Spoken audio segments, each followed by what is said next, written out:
Machiegni kendo nya Karamogi kaka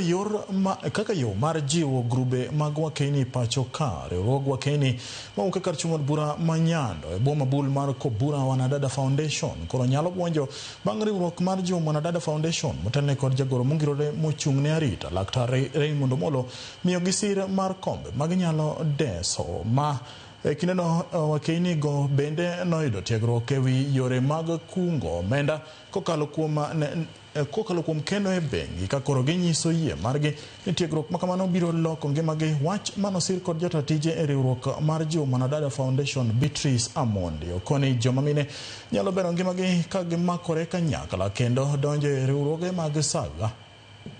Kombe to kombe gi dhi konyo wa e yo mang'eny. Kombe gi jomoko nyalo bedo gi sidas machalo kaka liel to kombe bedo ayad to wayudo pesa manyalo konyowa kaka group. Wadongore go kaka group. Pesa mar komni nyalo miyo wadongruok mang'eny kabisa nikech sama wadwa kete e bank to wachak wadhi ole to gi okonyowa kaka jiwo wanadada wa godo business to wajiwo bottom up mondo okonye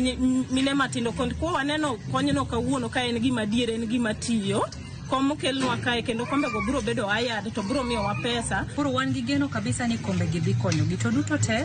wawuotho kodgi kendo kwatayo gi mondo gibed ni gin gi kuma ginyalo kene maber mano e yorno mar bank. To bank kae it is also very easy mondo wakonygi ka wang'eni pesa kwa kelo to ok gininde buo kilo pesa ni ndi bet gi accountability e bank. Koro wasepuonjre kaka ginyalo yawo bank account ma ang'eni next week gin gi bank account gi manyien kendo kombe gi pesa ma gidhi yude kombe gi dhi konyo gi economically mondo miechewa odhi mbele. Wagone Dr. Raymond Omolo kamano kuom chung' kodwa kinde ka kinde mondo ajenda ni odhi mbele mondo minewa onen kaka yudo dongruok mondo miechewa bende odhi